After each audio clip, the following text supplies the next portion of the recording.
ہماری جو پریشانیاں ہیں، ہمارے کام جو بن نہیں رہے، ہمارے کام جو سنور نہیں رہے ہیں، کرنا کچھ اور جا رہے ہیں، ہو کچھ اور رہا ہے، کبھی یہ مسئلہ تو کبھی بیوی کا مسئلہ تو کبھی بچوں کا مسئلہ تو کبھی اس سے نکلو تو کبھی نوکری کا مسئلہ تو اس سے نکلو تو کبھی یہ مسئلہ تو کبھی خود بیمار تو کبھی یہ بیمار، اور پتہ نہیں یار میرا ہوگا کیا، کوئی عقل کام نہیں کر رہی ہے، آدمی پریشان سا ہو جاتا ہے نا، عجیب سی الجھن ہو جاتی ہے۔ اس کو یہ شعر سنا دیا جائے، قسمت میں لاکھ پیج ہوں، 100 بل 1000 کچ،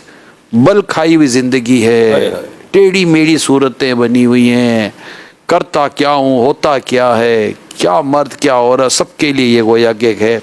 مگر یہ جو کچھ الجھنیں پریشانیاں اور آزمائشیں تم پر جو آئی ہوئی ہیں، یہ ساری گتھی ایک تیری سیدھی نظر۔ یا رسول اللہ ایک نظر، بس ایک نظر ہو، ایک نظر کا سوال ہے،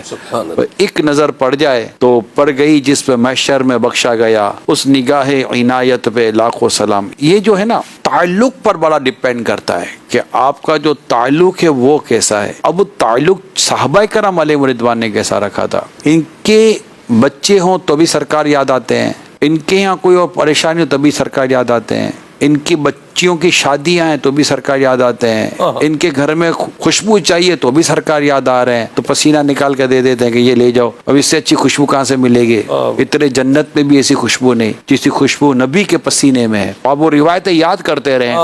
کہ کن کن کن کن عنوانوں پر نبی پاک صلی اللہ علیہ وسلم کی بارگاہ میں صحابہ کرام علیہ رضوان کیسی کیسی فریادیں، کیسی کیسی تمنائیں، کیسی کیسی آرزویں، کیسی کیسی حاجتیں، کیسی کیسی آزمائشوں کے لیے جاتے کہاں تھے۔ وہی رب ہے جس نے تجھ کو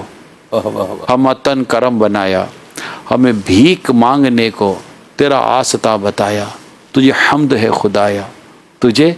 حمد ہے خدایا۔ حتیٰ کہ جب صحابہ کرام علیہ رضوان سے کوئی ایسی عمل ہو جاتا تو اور رب کی بارگاہ میں توبہ کرنی ہے، رب سے معافی مانگنی ہے، اس کا راستہ بھی انہوں نے کہاں سے لیا؟ سرکار کی بارگاہ سے، آقا کی بارگاہ۔ اور قرآن نے بھی یہ راستہ دکھایا۔ قبولیت توبہ کے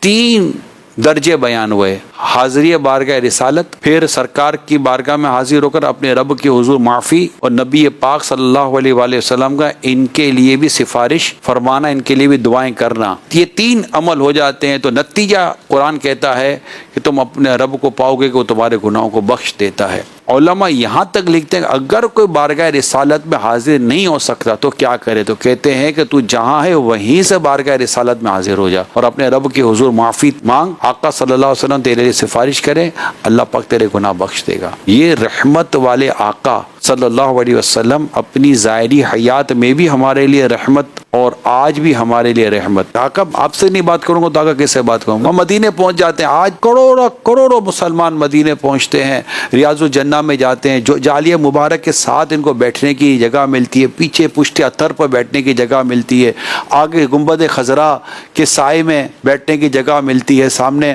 آقا صلی اللہ علیہ وسلم گنبد خضرا نظر آ رہا ہوتا ہے، سر جھکا کے بیٹھے، کیا بات ہی تو کر رہے ہوتے ہیں، یا رسول اللہ میں آیا ہوں، یہ مسئلہ وہ ہے، مسئلہ یہ ہے تو یہ کیفیت ہے، وہ کیفیت ہے، گناہوں کی بیماری ہے، یہ سب کیا ہے۔ تو آج جو تعلق آج قائم ہو سکتا ہے ہم اس پہ کر رہے ہیں۔ دور و نزدیک کے سننے والے وہ کان لائل کرامت پہ لاکھوں سلام، ہم یہاں سے پکارے وہاں وہ سنے، مصطفیٰ کی سماعت پہ لاکھوں سلام، ہجر نبی میں آہ کہاں بے اثر گئی، ترپے جو ہم یہاں تو مدینے خبر گئی، فریاد امتی جو کرے حال زار میں، ممکن نہیں کہ خیر بشر کو خبر نہ ہو کہ عزیز علیہ ما عنتم، یہ تو خبر ہمیں خود قرآن دے رہا ہے۔ تو اب یہ دیکھیں تو ہم اس تعلق کو